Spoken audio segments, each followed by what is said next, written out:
A United Nations Biodiversity Summit has opened in Colombia. Almost 200 countries are discussing measures to safeguard and restore animal and plant species. Wildlife populations have plunged by more than 70% in just 50 years. Some 1 million species are at risk of extinction. Here in Europe, engineers are planning to restore parts of the Rhine River between Switzerland and Germany. The initiative is aimed at preventing flooding and boosting biodiversity.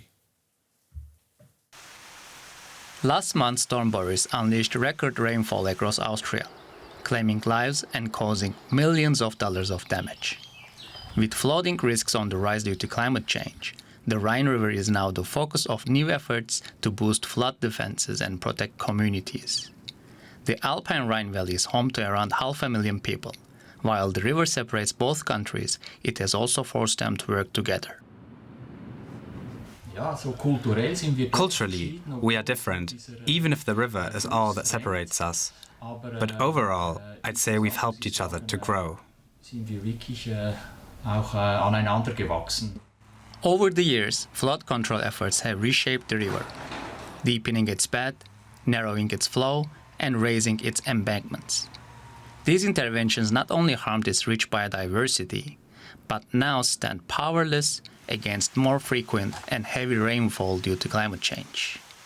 That's why Schatzmann and his Austrian colleagues have come up with a plan. Sometimes I can't sleep at night because the project is so complex. The idea is to create more space for river islands that not only help manage floodwaters, but also recover long-lost biodiversity. But some of this extra space will be at the expense of agricultural lands. Public consultations have been held in both countries, but there is still pushback, especially from the farmers on the Swiss side. They worry about losing valuable agricultural land. All the green areas behind us will then be river and can no longer be used for agriculture, for cattle fodder production. Environmental advocates say the plan should go further. They want more space for riverbank forests and islands, calling it an opportunity to restore a natural, diverse landscape while increasing climate resilience. If we're spending this much, we need to ensure enough room for nature, not just flood protection. That would be really great. This is an extremely monotonous, uniform channel. In its natural state, it would be more varied and forested. If finalized, the project could bring the Rhine closer to its natural state, providing flood resilience and recover a habitat for wildlife to thrive. All right, joining me here in the studio now is my colleague Louise Osborne from DW Environment. So, Louise, this report here we saw about restoring part of the Rhine River, what does that have to do then with this biodiversity conference that's taking place in Colombia? So it's to do with some of the major decisions they made at the last conference, actually, 2 years ago. And that was to conserve and protect 30% of Earth's habitats and oceans, and also to restore 30% of degraded ecosystems like rivers and things like Rhine that. River. Mm-hmm. Exactly. So like the project that we just saw. And this is really important because biodiversity loss, so the loss of animals, plants and other species is really accelerating and becoming a huge problem. And it's having a huge impact on nature itself, but also on us. Yeah, I mean, so many have gone extinct just in the time that you and I have been alive on the planet. The conference is trying to stop that. What can we expect to come out of a conference? There are plenty of conferences, right? Do concrete results come out of them? Well, I mean, this decision that was made in the last conference was seen as, a major step forward. But 2 years on, there are action plans that countries were asked to put in place that are just not there yet. Mm-hmm. I think it's 34 action plans submitted by parties of the conference from 200 participants or participant countries. So what we're really going to see this time around is a big push so that the ambition for protecting biodiversity is put forward, because they only have until 2030 to meet the targets that they put in place, and that is coming quickly.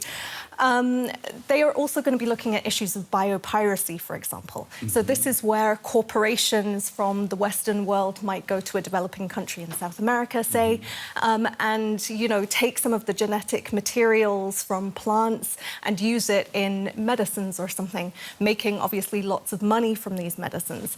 The money is then not going back to these developing countries where the genetic materials are found at the moment. So this is a big issue that they're going to be talking about at the conference as well, how they can make sure that this money is also used to protect the plants and animals in those regions. Around 1 million species are thought to be threatened, with some scientists saying extinctions are accelerating. But what makes this a particularly important issue when you're also weighing it against climate change and the climate crisis? I mean, they go in hand, really, the biodiversity crisis and the climate crisis. I mean, we are dependent on biodiversity to try to reduce some of the carbon dioxide levels, for example, that heat the planet and are causing climate change. Trees in the Amazon are being deforested at huge rates. We need them to be in place. There are other things that we are also hugely dependent on biodiversity for. So medicines, as I mentioned, I mean, for example, aspirin, which is used hugely, comes originally from, you know, was developed from the bark of willow trees, for example. Our food, our clothes. Bees. Yes, pollinators are often mentioned as an issue when it comes to our food security. And so we really need biodiversity to be shored up. And the thing is, people think that, you know, if one species disappears, then what's the big deal? But every species has an impact on another species. I've heard it compared to a Jenga game, for example, where you take a block out and each block is a species. And, you know, eventually the whole thing's that tower is going to collapse. That's exactly right. It was good to have you here in the studio. Thank you.